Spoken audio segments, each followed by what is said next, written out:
Everyone knows someone who's been harmed by social media.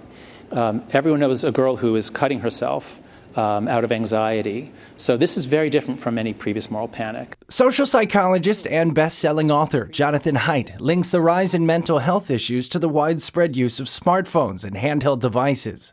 And the science would seem to back that up. Several studies show adolescents spending more than 3 hours a day on social media report high levels of anxiety and depression. Increase that to 5 or more hours, and a suicidal risk factor comes into play.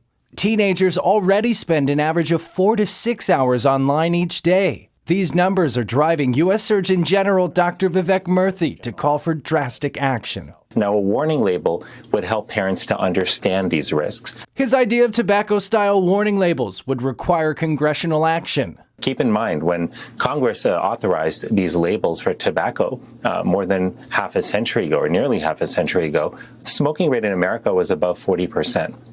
Today, it's under 12%. That's an extraordinary amount of progress. Labels were a part of that effort. Dr. Murthy also wants Congress to protect children from harmful online content and companies collecting sensitive data. A groundbreaking Florida law could pave the way for other states seeking to do that. We know from law enforcement, we know from our prosecutors that social media is the primary platform in which children are trafficked. Florida House Speaker Paul Renner played a crucial role in updating a law that would prevent kids under 14 from using social media and prohibit minors from accessing pornography. Because truly, these platforms are using addiction, not just for kids, but for adults, to keep us online, keep those eyeballs online as long as possible. So we do see other states looking at what we've done. We see the national conversation.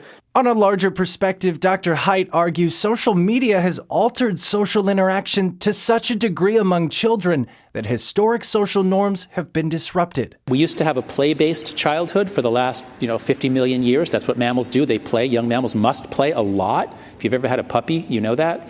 But we took our children in the 90s and said, no more of that, no more outside play, you have to be supervised all the time. So the loss of the play-based childhood set them up for a kind of a weakness and fragility.